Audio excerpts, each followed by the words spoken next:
From the Battery Street studios of KCBS Radio in San Francisco, I'm Matt Pitman, and this is Bay Current for Friday, December 10th.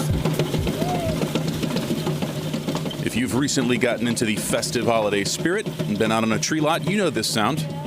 It's the tree shaker. I don't know what it's called, but we'll call it the tree shaker at the ABC Tree Farms tree lot in Burlingame. We're based up in Oregon. We're right on the Oregon-Washington border. That's where our farm is. That's Jade Bain. She works here. We come down every year. We've been in business for 40 years. It's pretty great. Recently, my KCBS radio colleague Margie Shafer was at the tree lot in Burlingame with the Timpano family. 3 generations of them. With Mom and Grandmother Lisa leading the hunt for the perfect tree. Who's with you today? This is my husband, Joel. This is my son, Dominic. This is my daughter-in-law, Jessica. That's my son, Gino. And that's my grandson, Ash. Oh my gosh, what number Christmas is this going to be for him? It's his second. Oh, second, that's But right. he was really little last year. Yeah, he was only like 6 weeks old last year. But so that's Ashland, and he is the best.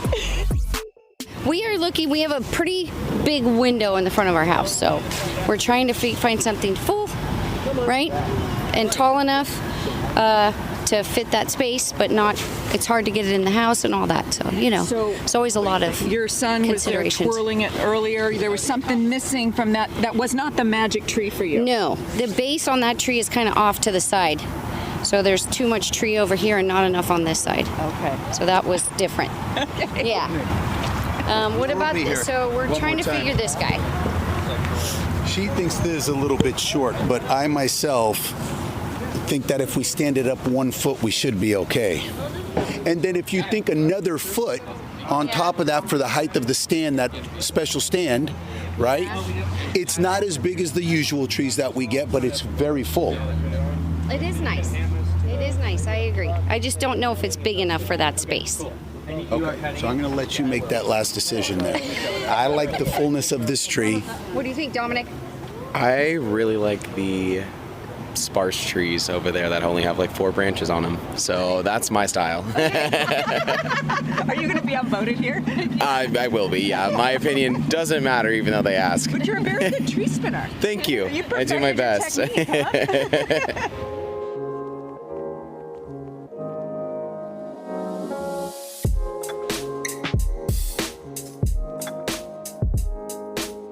If you've recently been hunting for your perfect Christmas tree, you not only recognize the sound of the tree shaker at the beginning of the episode, you noticed that prices are a little higher than they have been in years past. And you guessed it, gas prices are the culprit.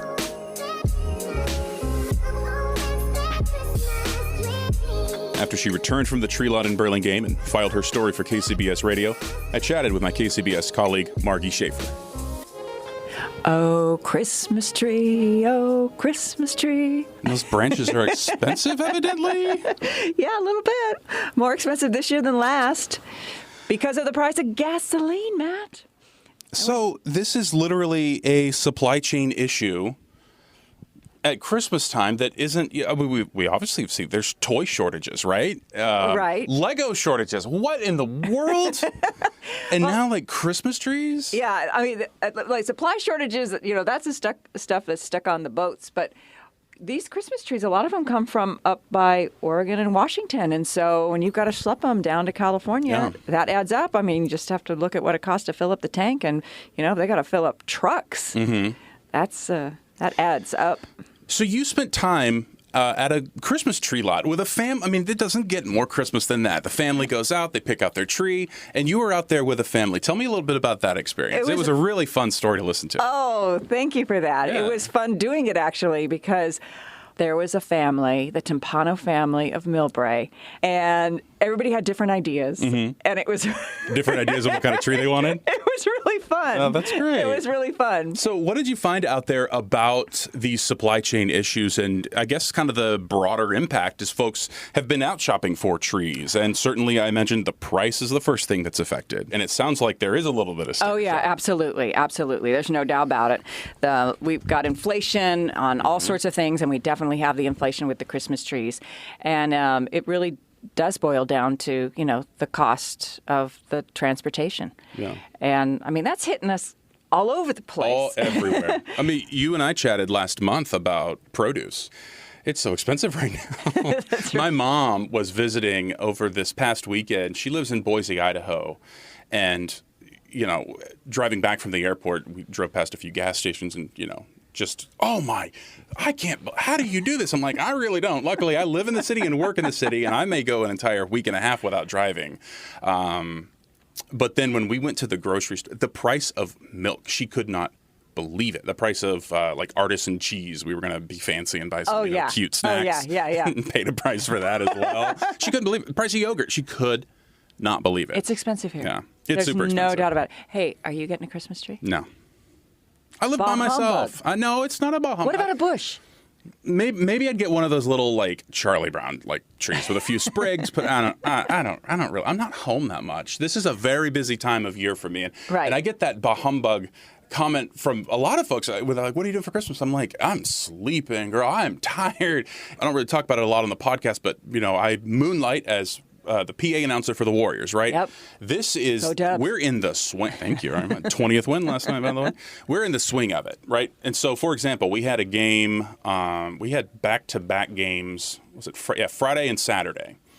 Then we played again, we're recording this on Tuesday, so last night, and we'll play again tomorrow night. So that's 4 games in 4 days. When do you sleep?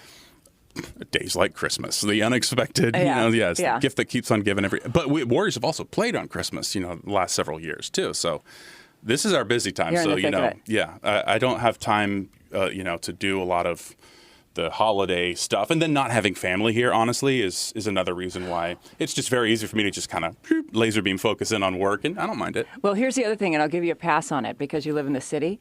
You walk out your door, there's Christmas decorations. Okay, so I live up on Nob Hill, right across the street from Grace Cathedral, which is always beautiful. Oh. Then on the other side, a block away, is Huntington Park.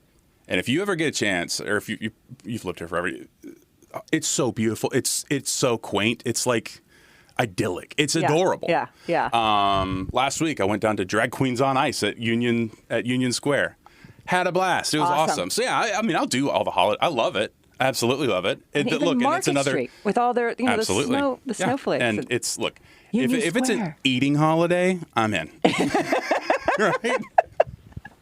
So I'll figure it out. But in terms of decorations, not so much. I mean, if I was married, maybe had a kid, or if my nieces and nephews lived a little bit closer and they came over, it would be something. But when you live in a small apartment in the city, where do you put all that stuff, right? I don't have a place to I can barely store toilet paper and paper towels, much less decorations I'll pull out for a few weeks a year. Just do Uncle Matt. I'm going to show you the lights outside. Yeah. What was the average price point of a tree? Oh, they were okay. So they started around. Well, now you can go to Safeway, Lowe's, Home Depot, that kind of thing. At the lots, they started at $40 and they went up to $250. What in the world are people spending $250 on? Well, some of the trees are really big and really beautiful. Yeah. Yep. If you wanted to scratch the ceiling of your go Clark Griswold. Yeah. Now at the Shafer household, are we decked out? Not yet. Okay. But we will be. Okay. We will be. And to be honest, I'm a Home Depot gal. But natural tree, real tree? Yeah, real tree. Okay.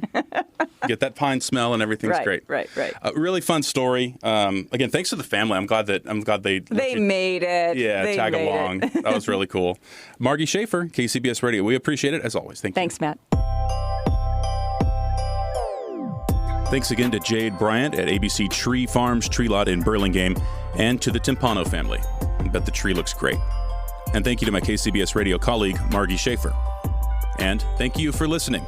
If you enjoy Bay Current, please subscribe on the Odyssey app, Apple Podcasts, Google Podcasts, or just about anywhere you listen. And every episode is on the KCBS Radio YouTube page. That's it for today's Bay Current. I'm Matt Pitman. We'll chat with you again on Monday.